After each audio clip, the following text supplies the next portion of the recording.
moving on to C&P exams, because I have a strong opinion about C&P examiners, just the culture around it. And it really goes back to the OIG report or OAG report in 2022 that essentially called the VA out and said, you're not following proper procedures for two things. One, sending the relevant medical evidence to the C&P examiner. How could the examiner possibly create a nexus without the evidence? It's impossible. All right.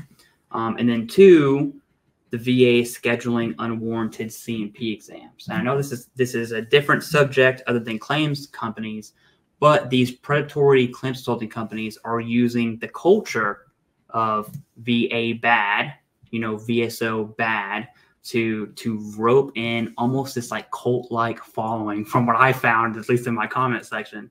And so what can veterans do when it comes to their C&P exams, especially if they have the evidence, whether the VA didn't send the proper evidence, what do they do then?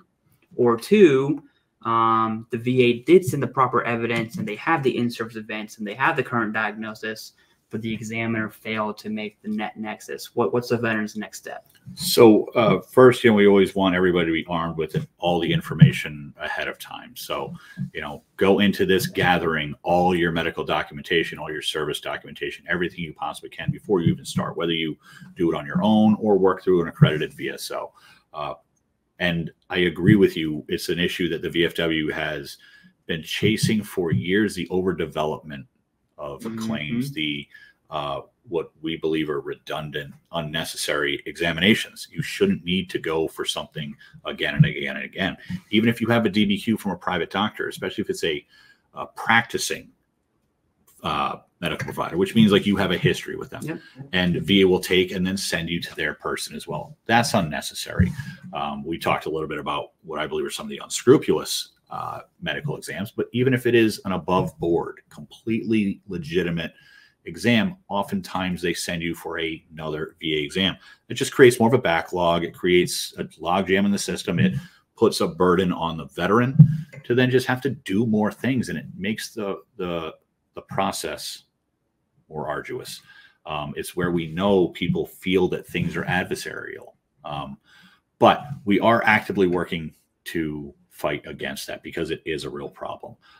If they are not making that proper nexus, work with your accredited representative. Work with some help to help either craft that, give the right kind of, lead the horse to the water to make that happen.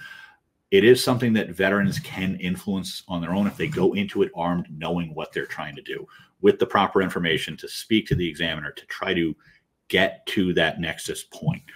So it's preparation beforehand.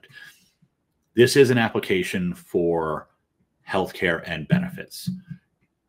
It may seem daunting, and sometimes it is, but there are ways to help, and there are people that know how to do that. So that's my recommendation to veterans: is speak to someone who knows the system and can arm you so that day one, when you start this, you're ready to go.